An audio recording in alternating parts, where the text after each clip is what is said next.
Today is a webinar series conducted by NutraClinic Society on a very informative topic, the role of micronutrient in our daily lifestyle.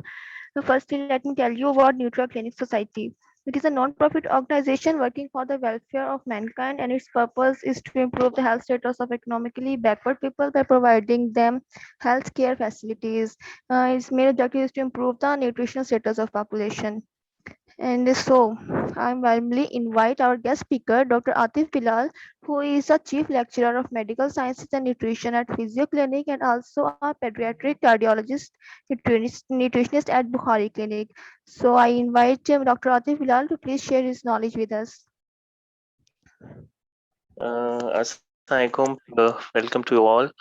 I'm very thankful to this society for joining me for this type of session so that uh, आप लोग बहुत ज़्यादा knowledge gain कर सकें। तो मेरी हमेशा हर session में यही कोशिश होती है कि आप लोग को नई बातें बताई जाएं so that you can learn the more better thing in the medical way. As being a doctor, I know the medical science very more. So the nutrition is always connected to the medical science. तो आज हम जो topic start कर रहे हैं ये बहुत ही important topic है and that is a micro nutrients. तो माइक्रो न्यूट्रिएंट्स का हमारे डेली लाइफ में क्या अहमियत है। इनफैक्ट जो बंदा हेल्दी भी होता है it doesn't mean that he doesn't have any deficiency. He will have the micronutrient deficiency जो कि सामने नजर नहीं आती। जो मैक्रोन्यूट्रिएंट डेफिशिएंसी है उससे तो पता चल जाता है, प्रोटीन, एनर्जी, माल न्यूट्रिशन हुआ, कार्बोहाइड्रेट हुआ। लेकिन जो माइक्रोन्यूट्रिएंट्स है उसकी जोन सी है जो डेफिशिएंसी है वो बहुत बाद पता चलती है। तो आई होप कि आप लोगों को सारों को समझ आए।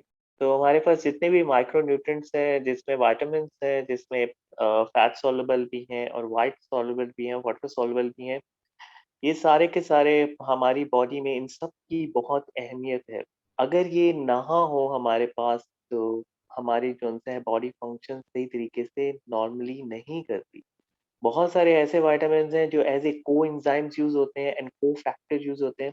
कोएंजाइम और कोफैक्टर्स का ये मतलब है कि जो एक रिएक्शन ऑलरेडी किसी मतलब माइटोकॉन्ड्रिया के अंदर फर्स्ट या एक रिएक्शन टेक प्लेस हो रहा है ऑक्सीडेशन का, तो वो उसकी स्पीड तेज कर देते हैं।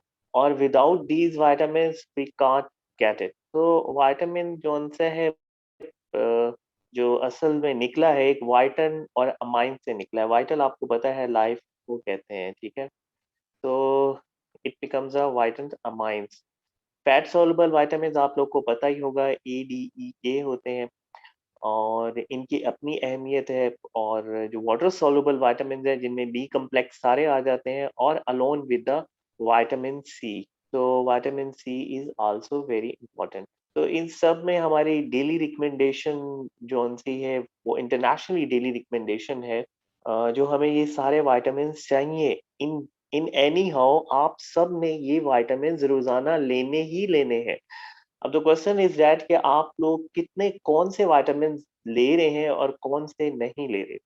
और ये बात तो 100% है कि आधे से ज्यादा विटामिन्स आप लोग छोड़ रहे हैं। फैट सॉल्युबल विटामिन्स जिनसे है थायमीन जो B1 है वो हमें डेली रिकमेंडेशन हमें 1.5 चाहिए, ठीक है, अपनी डेली डाइट में। और riboflavin, niacin, panthenol B5, pyridoxine B6 और बायोटीन बहुत अहम है। बायोटीन जो है 0.3 में चाहिए। तो बायोटीन तो आपको को बताऊं कि बायोटीन जो सा अंडा जो सा होता है, अंडे की जर्दी में सबसे ज्यादा पाचन होता है। लेकिन एक साथ में एक और बात भी शेयर करूं कि जो लोग एक्सरसाइज करते हैं यानी जो जिम्स वगैरह जाते हैं वो ज्यादातर व्हाइट एग खाते हैं। अच्छा, व्हाइट एग सिर्फ वो नहीं खाते, ज्यादातर लोग वेट लॉस के लिए भी व्हाइट एग खाते हैं। अब व्हाइट एग में रोला ये है कि अगर व्हाइट एग के अंदर एक चीज होती है जिसे एविडिन कहते हैं, ठीक है।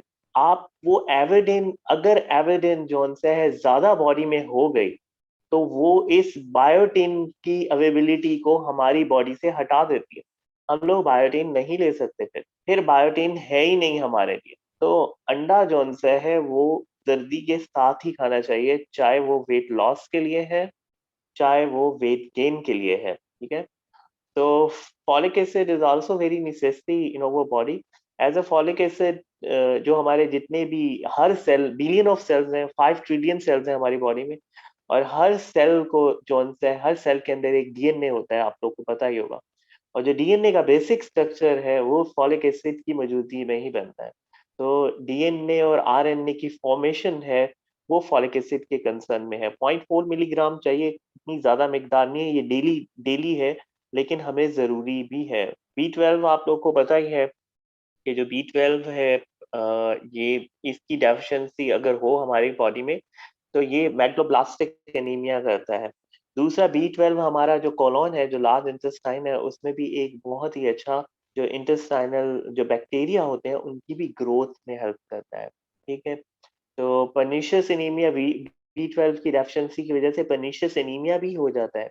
एक इंटरेस्टिंग फैक्टर है जो विटामिन B12 की एब्जॉर्प्शन में हेल्प करता है। अगर विटामिन B12 नहीं होगा तो इंटरेस्टिंग फैक्टर भी नहीं एक्ट कर सकता और वी विल हमारे पास जो होता है पर्नीशियस एनीमिया हो जाएगा। एनीमिया की बहुत सारी टाइप्स हैं, इंशाल्लाह कभी हो तो मैं आप लोग को वो भी तफसील से बताऊंगा, ताकि as being nutritionist you can not only define the nutritional anemia, you can also define the other causes of anemia.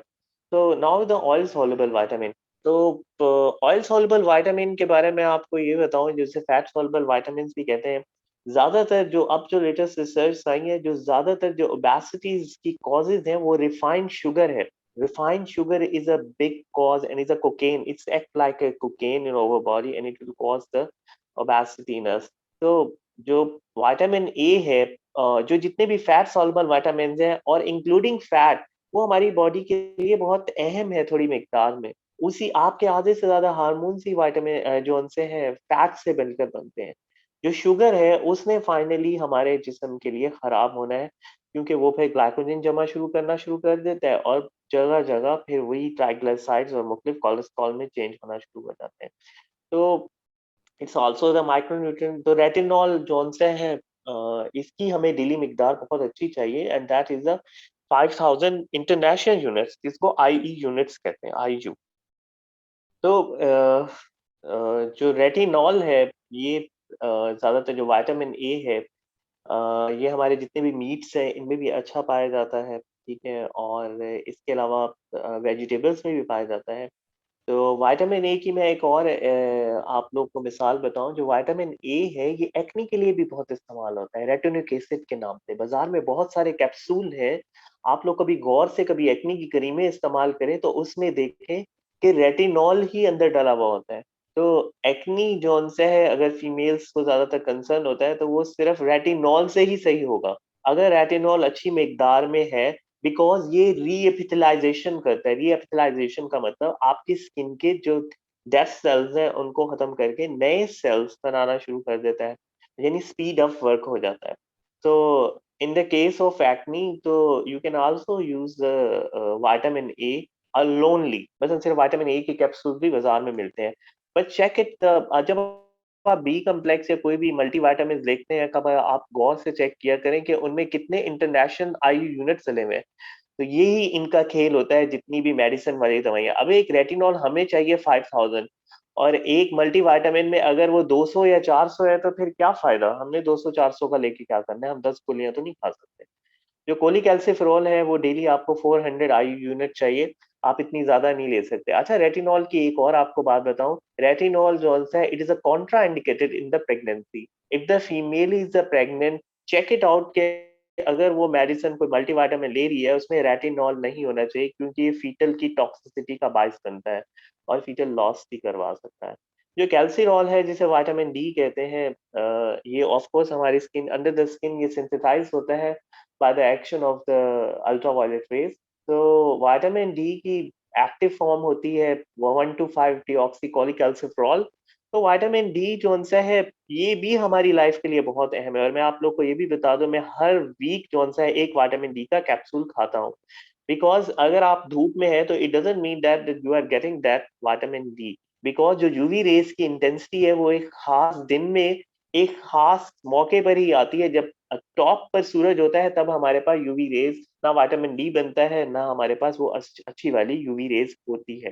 तो इट इज बेटर दैट के we will get that capsule तो जो विटामिन डी है, एक और बात बताऊं कि विटामिन डी जो सा है, जो इसकी फर्स्ट जो सिंथेसिस होती है हमारी बॉडी में, वो जो सा है, हमारे जो लंग्स है, they are involve in it, ठीक है।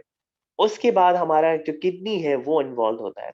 इट मीन्स दैट कि अगर किसी को किडनी का प्रॉब्लम हो गया, अब आप में से आप लोग, आपके इर्द गिर्द, जाहिर बात है आप न्यूट्रिशनिस्ट हैं, आगे पीछे अगर आप लोग सुने, तो अगर किसी को किडनी का प्रॉब्लम है, इट मीन्स कि वो 1 to 5 जो हमारे पास जो active form of vitamin D है वो नहीं आ सकती, फिर वो किडनी प्रोड्यूस ही उसे एक्टिव ही नहीं करेगा। जब एक्टिव नहीं करेगा तो you will suffer from the vitamin D deficiency. In the case of that, अगर आपका लंग्स खराब है, लाइक इन कोरोना, अब कोरोना में ये नहीं है कि कोरोना हो गया है तो तब विटामिन डी लेना है, कोरोना होने से पहले लेना है। कोरोना होने से पहले आपके आपके पास आपकी बॉडी में अच्छा विटामिन डी होना चाहिए, क्योंकि अगर विटामिन डी अच्छा होगा तो ये आपकी इम्यूनिटी बहुत अच्छी बताएगा। जो आपका जो कैल्शियम है, वो विटामिन डी कैल्शियम के साथ, आपको पता भी है कि फास्फोरस भी साथ में, ये तीनों चीजें इकट्ठी एक कड़ी किस्म की हैं। तो ये एक दूसरे का सहारा होती हैं। अगर विटामिन डी नहीं होगा तो कैल्शियम नहीं एब्जॉर्ब होगा, अगर कैल्शियम ज्यादा होगा तो विटामिन डी अगर नहीं है तो तब भी एब्जॉर्प्शन में मसला बनेगा, कैल्शियम कम होगा तो फास्फोरस का भी मसला बनेगा। तो इसके अलावा जो टोकोफेरोल ई है, इसकी काफी सारी किस्में हैं, अल्फा है, बीटा है, गैमा है। जो टोकोफेरोल है, तो टोकोफेरोल ये केमिकल नेम है, it's mainly used for the vitamin E. तो विटामिन ई जो सा है वो 400 आई यूनिट्स पाया जाता है। अच्छा, ये वाले विटामिन की कोई कॉन्ट्राइंडिकेशन नहीं है प्रेगनेंसी में, कोई लेने का कोई रोला नहीं है, अगर ज्यादा भी ले लें तो कोई मसला नहीं है। जो टोकोफेरोल है, जो विटामिन ई है, वो ज्यादातर नट्स वगैरह में पाया जाता है। जितने भी ड्राई नट्स हैं उन सारों में विटामिन ई बहुत अच्छे उसमें मिकदार में होता है।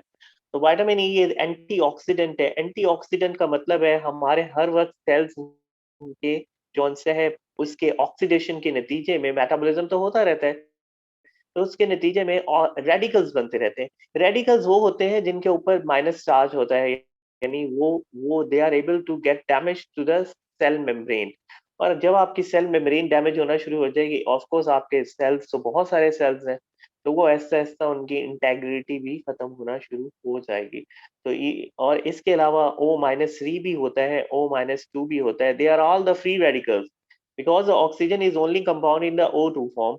वो द O- में तो वो एग्जिस्ट कर ही नहीं सकता, क्योंकि फोनली रिएक्ट कर जाता है, ठीक है। तो इन सारों को बचाव के लिए विटामिन ई है। अच्छा, मैं अब आपको एक और भी इधर एक न्यू बात भी बता दूं कि जो विटामिन ई है, अगर आप विटामिन ई डायरेक्ट सोर्स से लेंगे तो वो अच्छी तरह आपकी बॉडी उसे एब्जॉर्ब भी करेगी और अवेलेबिलिटी भी करवाएगी। और विटामिन ई जिसका अच्छा मिकदार में हो, उसके ब्रेन का जो फंक्शन है, आईक्यू लेवल, वो भी बहुत अच्छा होता है। हम जो जौन से हैं बहुत सारे जो बच्चे और बड़े, अगर उनको फिट्स हो, जिन्हें दौरे कहते हैं, मिर्गी के दौरे पड़ते हैं, तो हम उन्हें विटामिन ई के कैप्सूल भी देते हैं। छोटा बच्चा हो, बेशक 6 दिन का बच्चा हो या 1 माह का बच्चा हो, चाहे 1 साल का हो, तो हम उन्हें खोल के कैप्सूल पिलाते हैं, इतनी थोड़ी थोड़ी मिकदार में जितना बच्चों की डोज रिक्वायर होती है। This also improves the brain function. तो विटामिन ई, तो अब बात ये हो रही थी कि विटामिन ई बाजार में जैसे कैप्सूल है इवियन के, जिनमें अच्छा विटामिन ई होता है, जिनमें 200 भी होता है, 400 मिलीग्राम में भी मिलता है। उससे ज्यादा अच्छी एब्जॉर्प्शन जो हमारा गट करता है, वो हम जो से इससे नेचुरली लें तो वो ज्यादा अच्छा है। विटामिन डी के साथ रोला नहीं है ऐसा, लेकिन विटामिन ई के साथ ऐसा रोला है, ठीक है। तो आई होप कि आप लोग को ये बातें समझ आए and you will transfer this type of knowledge to the others word. इसके बाद जो फाइलोक्विनोन, इसकी भी काफी सारी किस्में हैं। विटामिन के, आपको ये बता दो, विटामिन के की हमारे जिस्म में बहुत अच्छी मिकदार होती है, doesn't need to get from, because vitamin के हर वक्त होता ही है। और हमारे जो बैक्टीरिया है जो इंटेस्टाइन में है, वो इसे सिंथेसाइज करते रहते हैं। तो इसको हमें लेने की जरूरत नहीं है, यानी इसे हमें किसी दवाई में या किसी मल्टीविटामिन में लेने की जरूरत नहीं है।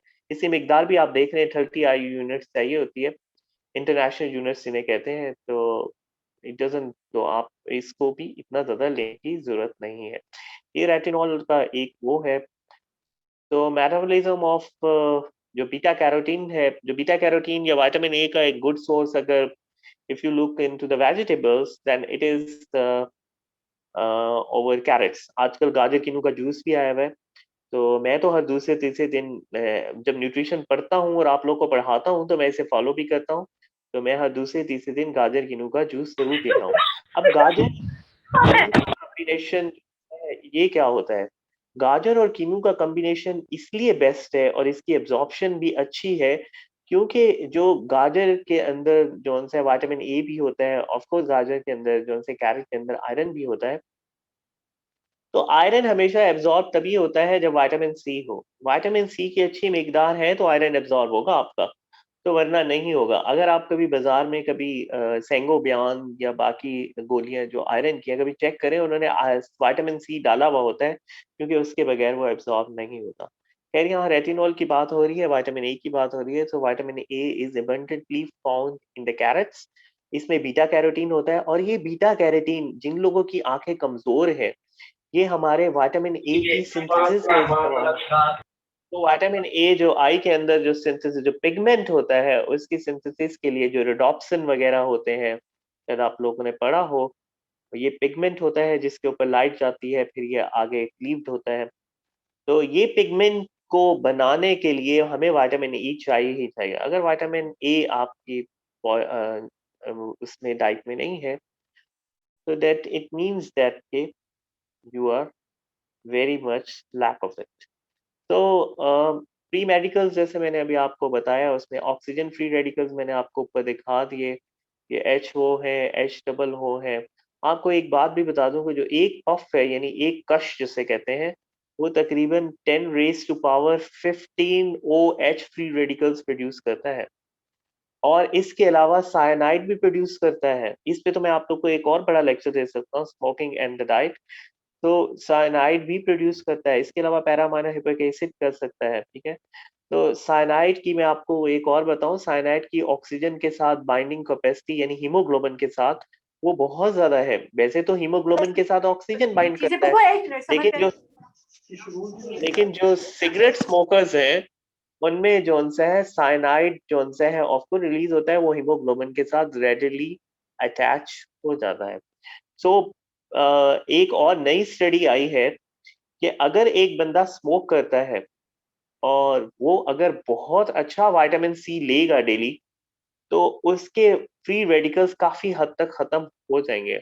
ऑफ कोर्स स्मोकिंग तो वैसे ही रुकनी चाहिए, स्मोकिंग का कोई जो सा है जवाज भी नहीं बनता, तो the smoking should be prohibited, ठीक है। तो विटामिन जो फैट सॉल्युबल विटामिन हैं वो हमारी बॉडी में जो सा एक्यूमुलेट भी होना शुरू हो जाते हैं, और अगर आप इन्हें बहुत ज़्यादा डोजेज़ में लें, तो ये ज़ाहिर-सी बात है लीवर के अंदर बहुत ही ज़्यादा ओवर जो हमें यूज़ ही नहीं होगा, तो ज़्यादातर जितने भी विटामिन्स आप लेते हैं, वो सारे आपके लीवर के अंदर ही जो-सा स्टोर होते हैं। आप सोचें कि लीवर कितना इम्पोर्टेंट ऑर्गन है, इतने सारे काम है लीवर के, आप सोच नहीं सकते। इवन जो आप कोई भी दवाई खाते हैं, वो भी लीवर से मेटाबॉलाइज़ होके जाती है। जितने विटामिन्स अगर एक्सेस मिकदार में रख लिए, अल्लाह ताला उनको भी उसमें स्टोर कर लेते हैं। आयरन जो-सा है वो भी उसमें स्टोर हो जाता है, फेरेटिन होता है वो भी उसमें स्टोर हो जाता है। So liver is a very important organ, so आप इसकी सारे के सारे इसका बहुत ज़्यादा ख्याल रखें। These are the chemical formula, I think this is not any concern for that. Vitamin जो-सा है, जो एस्कॉर्बिक एसिड है, अब बाज़ार में आप लोग को इसका भी नॉलेज होना चाहिए, जब बाज़ार में आप लोग दवाई लेने जाते हैं, तो कुछ तो ओरिजिन आजकल 2 किस्म की कंपनीज़ चल रही हैं पाकिस्तान में। एक न्यूट्रास्यूटिकल न्यूट्रास्यूटिकल और एक फार्मास्यूटिकल। न्यूट्रास्यूटिकल का अलग लाइसेंस होता है फार्मा कंपनीज़, और फार्मास्यूटिकल का अलग कंपनी होता है, ठीक है। जो न्यूट्रास्यूटिकल है वो होता है डायरेक्ट जो-सा है, जैसे एक ये कीनू है, इससे डायरेक्ट लिया विटामिन सी और वो दवाई के अंदर रख दिया, ठीक है। तो मेरे पास जब भी कोई मेडिकल रैप आता है, कोई भी मुझे ड्रग बताता है, तो मैं उससे पूछता हूँ, भाई ये न्यूट्रास्यूटिकल है या फार्मास्यूटिकल है? जो जौन से है जो फार्मास्यूटिकल है, वो एग्जैक्टली जो एस्कॉर्बिक एसिड का जो विटामिन सी का जो फार्मूला होता है, उसको केमिकली जौन सा है वो लेबोरेटरीज में बनाया जाता है, ठीक है। ज्यादातर आप जितनी भी विटामिन खाते हैं, वो सारी फार्मास्यूटिकल है। अब पाकिस्तान ने अलाउ किया है कि जौन सा है न्यूट्रास्यूटिकल को भी, कि आप लोग ऐसा करें, जैसे मुख्तलिफ चीजों में मुख्तलिफ चीजें होती हैं, बहुत सारे वाइटामिन होते हैं, आप उसी से एक्सट्रैक्ट करके उसकी गोली बना लें। तो अब इसी तरह वाइटामिन डी है, जो कि मैरीन जो फूड्स हैं उनमें बहुत ज्यादा होता है। मैरीन फूड, मैरीन यानी जितने भी समंदर वाले, उसमें विटामिन डी बहुत एक्सेस मिकदार में होता है। तो ज्यादातर पाकिस्तान में जितने भी जो न्यूट्रास्यूटिकल्स की दवाइयां हैं उनमें विटामिन डी जो होता है वो उधर से ही एक्सट्रैक्ट करके वो, तो आप लोग ये देख लें। मेरे ख्याल में अब की क्वेश्चन इज दैट के which one is the better, तो बोथ आर गुड। वो नेचुरली सोर्स होता है, वो केमिकल फार्मूला भी। लेकिन मसला ये है, द क्वेश्चन इज दैट के जो एक्सट्रैक्शन होती है, whether it is a perfect और नॉट। कि आया एक्सट्रैक्शन में हमें ये तो पता है जब फार्मास्यूटिकल में कि इतना 200 या 400 आई यूनिट्स हमारे पास विटामिन ए पड़ा हुआ है उस दवाई में, लेकिन क्या जौन सा है जो न्यूट्रास्यूटिकल में जो उन्होंने, उसमें भी क्या इतने ही यूनिट्स हैं या हेर फेर है? तो दैट इज अ क्वेश्चन, ये बस थोड़ा सा रोला बनता है। तो रेटिनॉल जैसे मैंने आपको बताया विटामिन ए, तो that is a good antioxidant. बेशक बहुत सारी जो कॉर्नी हार्ट डिजीज है जिसे सीएडी कहते हैं, उनमें जो कोलेस्ट्रॉल ऐसा ऐसा जो जमा शुरू होना शुरू हो जाता है, जो हमारा विटामिन ए है उसमें भी बहुत हेल्प करता है। इवन के जो बहुत सारे कैंसर्स हैं, it also help in the elimination of very cancers. और विजन पिगमेंट मैंने आपको बता दिया। अगर इसकी अगर इसकी डेफिशिएंसी हो तो नाइट ब्लाइंडनेस हो जाती है, यानी आपको कलर्स में डिफाइन करना बड़ा मुश्किल हो जाता है। जो इन्फेंट मोर्टेलिटी रेट का मतलब है, जो इन्फेंट है वो बहुत जल्दी फौत हो जाते हैं अगर उसमें विटामिन ए का कमी हो। एक्सेस भी हो जाए तब भी रोला है। एक्सेस में ब्लड वीएन होना शुरू हो जाती है, आपको एक का दो नजर होना शुरू हो जाता है। और शुरू में जो मैंने आपको बताया ट्रैक्टोजेनिक फॉर द प्रेग्नेंट वुमेन, यानी प्रेगनेंसी ये खराब कर देता है। तो ज्यादातर जो फीमेल्स जो लेडी डॉक्टर्स हैं वो विटामिन ए को नहीं डालती, बाकी सारी चीजों को डालती हैं। इसके अलावा जो एक्सेस इसमें स्किन में भी पिगमेंटेशन हो जाती है और लीवर डिजीज भी हो जाती है। जितने भी कलरफुल वेजिटेबल्स हैं, एक तो आपको कैरेट पता चल गए, और जितने भी और भी कलरफुल जैसे चुकंदर है, जो कलरफुल ज्यादा है, सारों में विटामिन ए अच्छी मिकदार में होता है। लेकिन जो लीवर है ये सबसे अच्छा है। मेरे पास जितने भी पेशेंट्स आते हैं मैं उन सबको इररिस्पेक्टिव उनकी कोई भी डिजीज है, मैं उनको सबसे ज्यादा लीवर खाने पे फोकस करता हूँ। क्योंकि लीवर के अंदर अल्लाह ताला ने सारे फैट्स जितने भी आज मैं आपको माइक्रो न्यूट्रिएंट्स बता रहा हूँ, और वो वाले भी जो सा है जो ट्रेस एलिमेंट्स होते हैं, लाइक जिंक है और मैग्नीशियम है, ये भी हमारी बॉडी को चाहिए होते हैं। मैग्नीज है, मैग्नीशियम है, कोबाल्ट है, कॉपर है, ये सारे के सारे लीवर के अंदर होते हैं। एक कलेजी खाने से अच्छी सी, तो यू विल गेट दैट। तो एग यॉक में भी होता है। ज्यादातर आप लोग अपने बड़ों को एग यॉक से मना कर देते हैं। मैं खुद कार्डियोलॉजिस्ट हूँ, कोई इतना ज्यादा रोला नहीं होता अगर हफ्ते में 3 दफा एग खाया जाए। फिश लीवर ऑयल्स इतने नहीं मिलते पाकिस्तान में, अगर मिलते भी हैं तो 2 नंबर होते हैं। They are abundant with the omega 3 and omega 6 fatty acids. तो जो डी कैल्सिफेरॉल है वो आपको मैंने पहले बता दिया है कि what is regulate excess of course, जिसकी क्योंकि विटामिन डी ही है और जिसकी फाइनल जो उनसे कन्वर्जन है, active conversion take place in the kidney. तो अगर आप ज्यादा मिकदार में लेंगे तो आपकी किडनी डैमेज हो गई होगी, and that will result in the chemical deposition over the kidney, and that will depose to the renal stone, यानी आपको गुर्दे में पथरी भी हो सकती है। तो गुड सोर्सेज इसके एग है, तो एग है, लीवर फिर आ गया, मैं आपको पहले भी बता रहा था। फिश ऑयल है, फोर्टिफाइड मिल्क है। यहाँ जो जितने भी जो ऑल्पर्स वाले मिल्क है, they are not fortified, I warn you. कोई भी मिल्क इतना फोर्टिफाइड नहीं है, एक्सेप्ट जो बच्चों के मिल्क यूज हो रहे हैं लाइक पीडियाश्योर और जो एनश्योर, सिर्फ यही फोर्टिफाइड है। इनमें ही सारे विटामिन डले होते हैं, बाकी किसी में कुछ भी नहीं डला हुआ था। They use the flavours, as you all dietitian you knows that. Tocopherol E antioxidant मैंने आपको पहले बताया, सेल मेम्ब्रेन से और स्किन केयर में बहुत अच्छा इस्तेमाल होता है। तो विटामिन ई अगर अच्छी मिकदार में होगा तो we will can have the deficiency. इसकी रेयर ही होती है, और अगर बच्चों में हो जाए तो एनीमिया यानी स्वेलिंग हो सकती है, जो कि बच्चों में भी रेयर है। I haven't side that. एक स्टडी 2005 में हुई है, वो हार्ट अटैक कहती है, but it's not confirm that. तो वेजिटेबल्स जितने भी है, ग्रीन वेजिटेबल, नट्स, सीड्स और व्हीट जर्म, यानी आप जो आटा शाटा खाते हैं उसमें भी you will get the vitamin E. So vitamin E जो सा है ये ज्यादातर इतना रिकमेंडेड नहीं है कि उसकी डोज से अबव लिया जाए, क्योंकि ये फिर, और आजकल सारे ही जो से ईवियन के कैप्सूल खुद ब खुद खा रहे होते हैं। स्टिल नॉट डॉक्यूमेंट, मैंने आपको पहले भी बताया कि विटामिन ई जो से है अगर आप नेचुरली सोर्स से लें तो फिर ही ज्यादा है। मैं आगे उसने मेरी बात की ये वेरीफाई भी कर दिया कि स्टिल नॉट डॉक्यूमेंट के अगर इसको आप सप्लीमेंट्स में ले भी रहे हैं तो इसका कोई इतना कोई खास फायदा नहीं है। जो आपको जब अभी आपको उसने ब्लीडिंग जो ब्लीडिंग होती है, जब आपको कोई जख्म लगता है तो उसमें जो आपका खून रुक जाता है ऑटोमेटिकली, वो आपके विटामिन के की वजह से है। अगर विटामिन के ना हो तो आपका ब्लड क्लॉटिंग फैक्टर भी सही तरीके से ना बने, तो it's help in the formation of the blood clotting factor. तो अगर इसकी डेफिशिएंसी है तो ब्रूजिंग और ब्लीडिंग अच्छी तरीके से हो जाती है, नहीं जरा सा भी जख्म लगे तो वो इतना खरोच बन जाता है और ब्लीडिंग रुकती नहीं है। और कोआगुलेशन टाइम एक टेस्ट होते हैं जो आप लोग को पता होने चाहिए, जैसे पीटी, एपीटीटी और आईएनआर। ये पार्शियल थ्रोम्बोस्टाइन, ये पार्शियल थ्रोम्बोप्लास्टिन टाइम कहते हैं, और ये आईएनआर को इंटरनेशनल रेशनाइज रेशियो कहते हैं। अगर आप पे विटामिन के की डेफिशिएंसी हो तो ये इंक्रीज हो जाते हैं, ठीक है। इसके बाद विटामिन बी वन आ जाता है। विटामिन बी वन है that is very necessary for the carbohydrate metabolism. So it also causes a wet beriberi and the dry beriberi, and that is more common in the rice, जो brown rice है अगर उनको wash किया जाए तो that is। और इसके अलावा nervous deterioration, तो विटामिन बी वन जो थायमीन है, मैं आपको एक और बड़ी बात बताऊं कि विटामिन बी वन जो जो अल्कोहलिक होते हैं, यानी जो अल्कोहल पीते हैं, यानी उनको जो सा है जो विटामिन बी वन है वो बड़ी जल्दी कंज्यूम हो जाता है उनके, क्योंकि लीवर में स्टोर होता है। तो इसलिए कहते हैं कि अल्कोहलिक को लीवर की डिजीज होती है।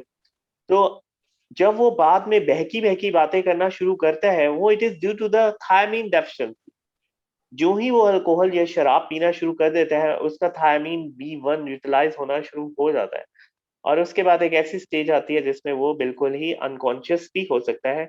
तो जितने भी अल्कोहलिक है उन सब में बी वन की डेफिशिएंसी 100% होती है, ठीक है। एक्सेस इतना ज्यादा इसकी स्टडीज है नहीं। तो लेग्यूम्स, होल ग्रेन्स और फोर्टिफाइड फ्लोर्स जो कि हमारे पास नहीं होता, तो इनमें पाया जाता है। राइबोफ्लाविन जो सा है, ये आप लोग को हमारे जितने भी एंजाइम्स हैं जो मेटाबॉलिज्म में, चाहे वो कार्बोहाइड्रेट का है, प्रोटीन का है या फैट का मेटाबॉलिज्म है, तो ये उसमें एज ए को फैक्टर इट इज यूज, ठीक है। तो अगर इसकी कमी होती है तो हमारे जो माउथ में टिश्यूज हैं उनकी भी ब्रेक डाउन होती है, जिसे सोमैटाटाइटिस कहते हैं, वो भी हो सकता है। तो ये भी ऑर्गन मीट्स और फोर्टिफाइड सीरियल्स में होता है।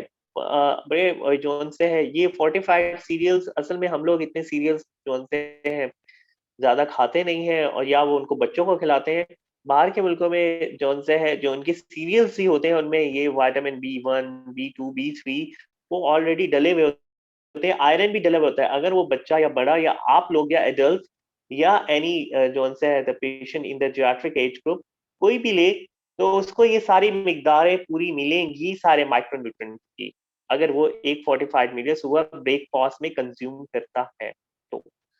So niacin is also very important. It's also act as a cofactor, and it's also lower the cholesterol. ठीक है, तो हमारी बॉडी में जितना भी एक्सेस ऑफ कोलेस्ट्रॉल है, अगर नियासिन अच्छी मिकदार में होगा तो then there is the chance, but it doesn't mean that you will take the niacin and niacin and niacin और आपका कोलेस्ट्रॉल बहुत ज्यादा लॉस हो जाए।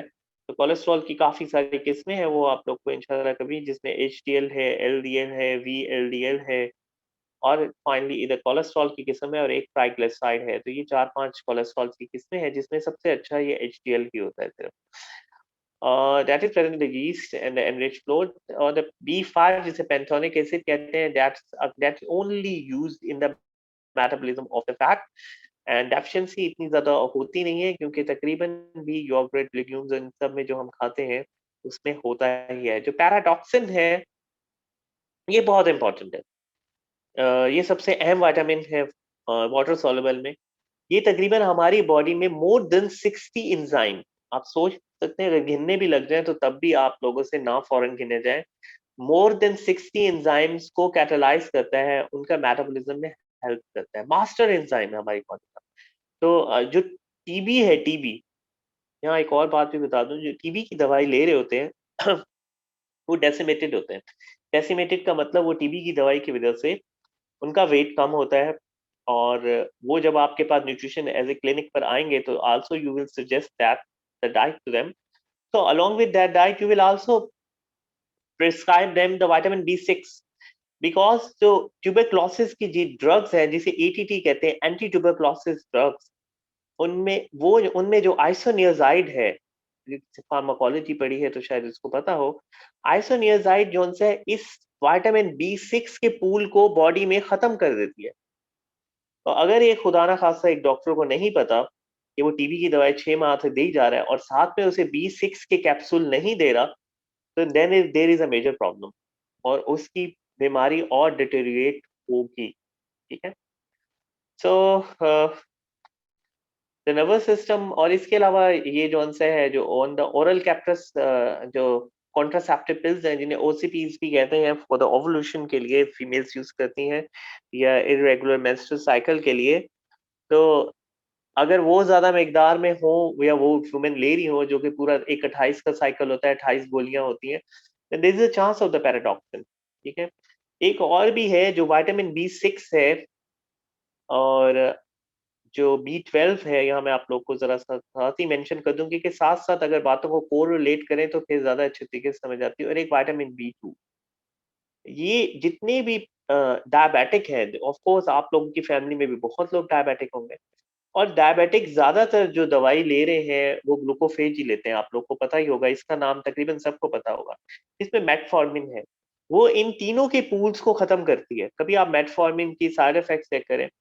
अब वो अब ये जब ये पूल ऐसा ऐसा खत्म करेगी तो ऑफ कोर्स हमारे जो ये इनके सारे हमारे बॉडी नर्वस सिस्टम में काम होता है, तो सुनपन होना शुरू हो जाता है। अब वो मरीज ये समझ रहा होता है कि उसका सुनपन जो है ज्यादा हाई शुगर की वजह से है। हाई शुगर की वजह से तो होगा, लेकिन विटामिन B6 भी ऐसा ऐसा कम होना शुरू हो जाता है उसकी बॉडी में, B12 भी एंड B2 भी। तो जितने भी अगर डायबिटिक है, अगर ग्लूकोफेज ले रहे हैं, चेक देम कि वो विटामिन B6 और B12 और B2 इसकी गोली भी साथ में लें, क्योंकि वैसे तो वो इतने जल्दी इसको सिंथेसाइज नहीं कर सकते। जो विटामिन डी बायोटिन है, वो मैंने आपको बताया है कि इसकी क्या अहमियत है, और ये as a synthesis of the fatty acids deficiency इसकी, ऑफ कोर्स मैंने आपको मिसाल दी थी कि ये जो सा है एविडिन जो सा है, जो एग वाइट के अंदर होता है, वो इसको खत्म कर देता है अगर ज्यादा मिकदार में लिया जाए। जो फॉलिक एसिड है, दैट इज अ कोफैक्टर, जो हमारे जो डीएनए होता है, जो न्यूक्लियस होता है, न्यूक्लियस के अंदर क्रोमोसोम होता है, उसके अंदर हिस्टोन्स होते हैं, वेरियस सेल्स होते हैं, तो ये भी जो सा है फॉलिक एसिड की वजह से हो। तो दूसरा फॉलिक एसिड जो हीम की सिंथेसिस में भी इस्तेमाल होता है। हीम की सिंथेसिस का मतलब सिर्फ हीमोग्लोबिन, यहाँ सिर्फ HB की बात हो रही है, नॉट विद द पूरा एक आरबीसी सेल की नहीं बात हो रही। आरबीसी सेल यानी एक खून का सेल की नहीं बात हो रही, सिर्फ हीम की बात हो रही है। ठीक है। तो इसकी डेफिशिएंसी से स्पाइना बैफिडिया, जो कि बहुत ज़्यादा लोगों को प्रॉब्लम्स होते हैं, जिसे हम एनटीडीएस भी कहते हैं, न्यूरल ट्यूब डिफेक्ट्स कहते हैं, इसलिए प्रेगनेंसी में इसको रिकमेंडेड है। लेकिन ये प्रेगनेंसी में कब रिकमेंडेड है? प्रेगनेंसी में तभी रिकमेंडेड है, बिफोर द प्रेगनेंसी रिकमेंडेड है। ये नहीं कि ड्यूरिंग द प्रेगनेंसी ले, क्योंकि एक दफा ब्रेन बन गया और ब्रेन तीसरे हफ्ते में बन जाता है। यानी जिस दिन मरूला बनता है, जिस दिन जाइगोट बन जाता है, उसके तीसरे दिन ही जौन सा है ब्रेन बन जाता है। ब्रेन की तीन एक दफा ब्रेन बन गया, फिर फॉलिक एसिड लेने का कोई फायदा नहीं है, उससे पहले लेने का फायदा है। उससे पहले ही हम इन स्पाइना बाफिडिया को रोक सकते हैं। कोबालामिन ऑफ कोर्स मैंने आपको बता दिया है, जो हमारा जो स्टोमिक है, स्टोमिक में जो पेराइटल सेल्स होते हैं, वो HCl की सिक्रीशन के साथ जौन सा है इंटरजिंग फैक्टर को भी रिलीज करते हैं, और इंटरजिंग फैक्टर विटामिन B12 के एब्जॉर्प्शन के लिए अहम है, और अगर नहीं होगा तो we will get a pernicious anaemia. तो I think that is enough for you, so you can digest the what I was saying, कि मैंने आप लोग को जितनी बातें बताई ताकि आप लोग इसे डाइजेस्ट भी कर लें। So if any question is there, so you can ask. अस्सलाम वालेकुम। Welcome sir. सर आपने ना वेरी स्टार्ट में बताया था कि विटामिन डी जैसे हम अगर सूरज से तो हमें प्रॉपर नहीं मिल रही है तो हम उसके कैप्सूल्स यूज कर सकते हैं इन अ वीक। तो हम विटामिन डी को अपनी डाइट में क्यों नहीं यूज कर सकते, कैप्सूल्स की तरफ ही क्यों? मतलब हमें तो डाइट प्रेफर करनी चाहिए ना, ऐसे फूड्स लेने चाहिए जो विटामिन डी रिच हों। बिल्कुल। जो विटामिन डी है वो जितने भी वर्ल्ड है, जो वर्ल्ड में जो यूवी रेस का इंडेक्स है वो हर कंट्रीज में बहुत जिसमें कि डिफरेंट आपने है। कहा है कि सिगरेट स्मोक ज्यादा डेंजरस है, तो यस क्या सर। हबल बबल मीन्स शीशा भी नुकसान है? एक में let me answer the one question first, then I will answer Sharing the another cup. question. Okay. जो विटामिन डी है इसका जो यूवी रेज का इंडेक्स है, जो विटामिन जब यूवी रेज आपकी स्किन में पड़ती है तो तभी विटामिन डी की फॉर्मेशन होती है और आपके सेल्स वगैरह इसको फाइनल फॉर्म में लेकर आते हैं उसके पिगमेंट में। तो यूवी रेज का इंडेक्स हर मुल्क में, हर कंट्री में, वर्ल्ड में डिफरेंट है। पाकिस्तान में भी डिफरेंट है। यू विल नॉट नो कि आप लोग को, या तो आप लोग अच्छे तरीके से वेदर चेक करें, आप लोगों ने वेदर तो कभी चेक किया होगा, लेकिन आप कभी वेदर के नीचे देखें कि हर मुल्तान में आज यूवी रेज का इंडेक्स कितना है, 16% है और किस वक्त है, वो भी पूरा चार्ट बना हुआ होता है। अगर आप यूवी रेज के इंडेक्स में आप धूप में जाएंगे तो you will definitely get the vitamin D. But most of the आप लोगों की, हम लोगों की ड्यूटी जो रूटीन है, we will not able to get that vitamin D. आप लोग जिस वक्त 11-12 बजे उठते हैं उस वक्त आप विटामिन डी नहीं ले सकते खाली धूप मीट में ठहर के। You will have to get up early in the morning. So of course the first preference is always the natural source, and the natural source is the UV rays, the early source से vitamin D का index आज कितना है और आप कितना ले सकते हैं, ठीक है। सो अगर आप एक अच्छा विटामिन डी का सोर्स ले रहे हैं और अच्छे यूवी, सुबह सुबह उठ के आप थोड़ा आप हल्की धूप में बैठते हैं तो of course you can get it. So जो मैंने देखा है कि ज्यादातर लोगों की लाइफस्टाइल ही डिफरेंस है, तो लोग they are deficient for it. So इसलिए जौन सा है हमें आउट ऑफ सोर्स से ये लेना पड़ता है। और बाकी जितनी भी डाइट है इस वक्त पूरे वर्ल्ड में उतने इतना विटामिन डी नहीं होता। इवन के अंडे में भी विटामिन डी होता है, लेकिन हमें विटामिन डी उतना ज्यादा चाहिए डेली के जितना अंडे में है उतना काफी नहीं है। Okay, another question. Thank you so much sir. Sir any hello more question for that? Sir. Yes. जो मा- सर जो मार्केट में सप्लीमेंट मिलते हैं मल्टीविटामिन के और फिश ऑयल के, वो सर बेनिफिट करते हैं या नहीं करते? मतलब हेल्थ के लिए अच्छे होते हैं या नहीं ऑफ कोर्स होते सर? मार्केट में बहुत सारे मल्टीविटामिन हैं और एक बड़ा प्रॉपर सा है जो मल्टीविटामिन सबसे महंगा होगा ना, जो डॉक्टर आपसे प्रिस्क्राइब करवाया, ज्यादातर लाहौर में ये प्रैक्टिस होती है। यानी वो कैप्सूल ले रहे होते हैं, एक मल्टीविटामिन का पता नहीं अमेरिका लिखा होता है, पता नहीं क्या लिखा होता है, वो तकरीबन 2-2, 3-3, 5-5 हजार के वो एक हफ्ते के लेके जाते हैं। वो सबसे ज्यादा ही 2 नंबर होते हैं क्योंकि वो लोकली प्रोड्यूस हो रहे होते हैं। You will check it out, I will recently check for that और आप लोग को बता भी देता हूँ। एक सी गॉल के नाम से कैप्सूल आता है, उसमें omega 3 and omega 6 fatty acids दोनों होते हैं।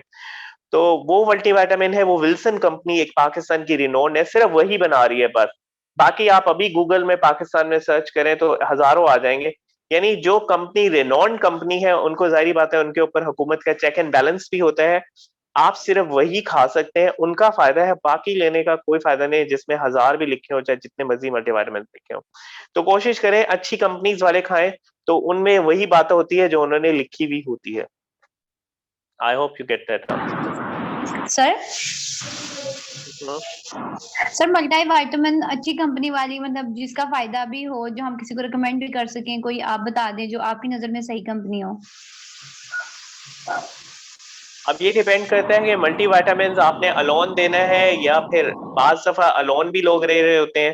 तो जो रिनोट कंपनीज है जो पाकिस्तान में है, उनमें जो सबसे अच्छी जो आजकल जा रही है, आपने देखा ही होगा, एबट है। एबट बहुत अच्छी है, आप कभी एबट को सर्च करें, एबट पाकिस्तान को, और उनमें जो जो उनकी मल्टीविटामिन है बहुत सारी है, बीवी डॉक्स भी है, उनकी वाइडालिन ही है, वाइडालिन एल है। एल में उन्होंने लाइसिन डाला हुआ है, अमीनो एसिड जिससे भूख लगती है। एक एम है, और एम में उन्होंने मिनरल्स डाले हुए हैं बहुत सारे। तो इस जो एबट कंपनी है वो they are very good in the nutrition, उनके ही पीडियाश्योर भी उनके ही, एनश्योर भी उनके हैं। तो of course you can recommend the company Abbott. Abbott की जितनी प्रोडक्ट्स हैं आप उनको सारों अपने लोगों को रिकमेंड कर सकते हैं बगैर किसी खौफ के कि उसमें जो चीज है वही है। सर सबेक्स भी एबिट की है? सर्बेक्सी भी एबिट की। ठीक है सर। सर आपने ओमेगा 3 का नेम बताया, वो हेलो दोबारा बता दें मेडिसिन का। सी कॉल SEACAL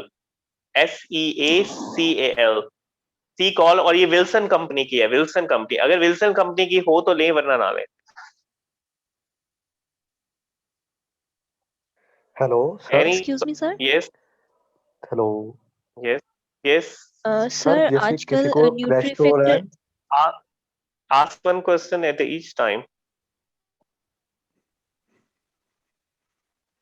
सर किसी Yes, को अगर कोलेस्ट्रॉल है, sir may I ask. yes। Sir आजकल न्यूट्रीफिक्टर की बहुत बात हो रही है, तो क्या न्यूट्रीफिक्टर एक अच्छी कंपनी है, हम उसको रिकमेंड कर सकते हैं?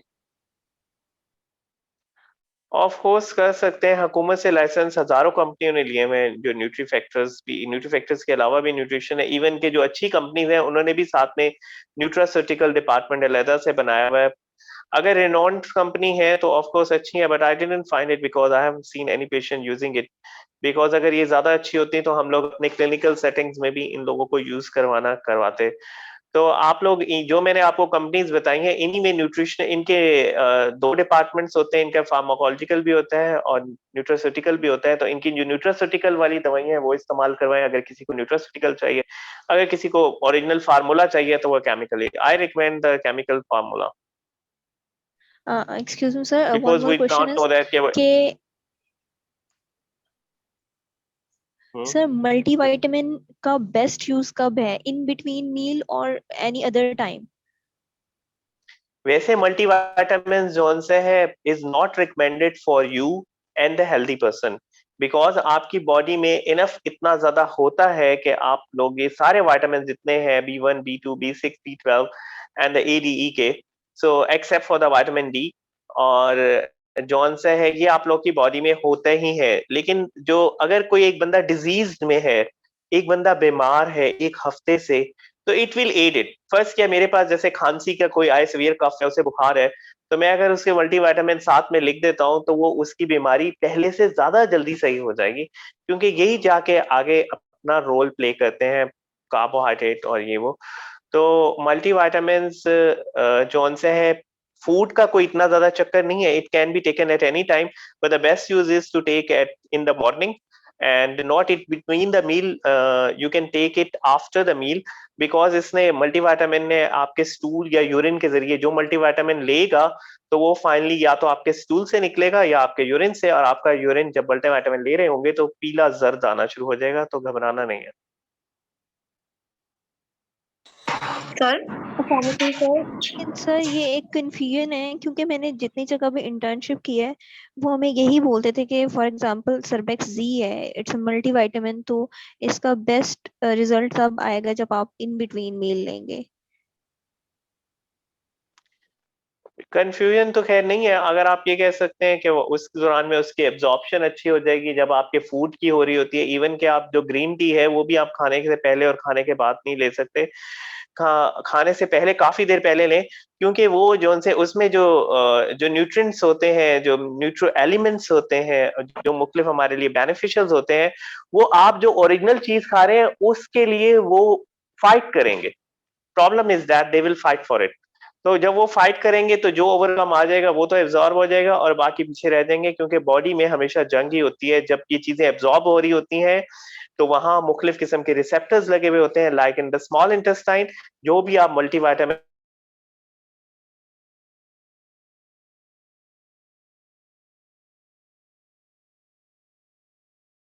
आप लोग एम्प्टी स्टोमक तो ज्यादा अच्छा है, अगर फूड के बाद लें काफी ज्यादा तो वो भी ज्यादा अच्छा है। इन बिटवीन फूड वही होगा कि बाद चीजें आपकी एब्जॉर्ब हो जाएंगी और बाद चीजें नहीं होगी, तो you will not get the 100% result. Of course you can get the result but not the 100%। Okay sir, thank you. Thank you sir. Sir मेरे बिटवीन दो the question sir. Nutrient drug और डाइट ड्रग इंटरेक्शन की भी तो बात आ जाती है, ऐसी बात है कौन सी ड्रग की? सर? डाइट या फिर न्यूट्रिएंट ड्रग इंटरेक्शंस होते हैं जो, अगर बिटवीन द मील्स लें तो वैसी भी बात आ जाती है ना कि मतलब कि किसी भी न्यूट्रिएंट का किसी भी ड्रग के साथ इंटरेक्शन हो सकता है। डेफिनेटली ढेर सारे इंटरेक्शंस हमें पता है। ऑफ कोर्स ऐसा ही है। जो ग्रेप फ्रूट है वो 1000 दवाइयों के साथ इंटरेक्ट करता है, किसी की मिकदार जी कम कर सर। देता है, किसी की कम कर देता है। हाँ जी। सर कहते हैं कि जो एप्पल और मिल्क होता है इसका शेक नहीं पीना चाहिए, वो किस वजह से नहीं पीना चाहिए? एप्पल और मिल्क का शेक, एप्पल के अंदर आपको पता है कि आयरन होता है और मुख्तलिफ चीजें होती हैं। तो एप्पल के अंदर अल्लाह ताला ने और भी चीजें डाली हुई है, विटामिन ए भी होता है। जो मिल्क होता है वो एक प्योरली उसमें कैल्शियम होता है, फास्फोरस होता है, वाटर होता है, सोडियम होता है।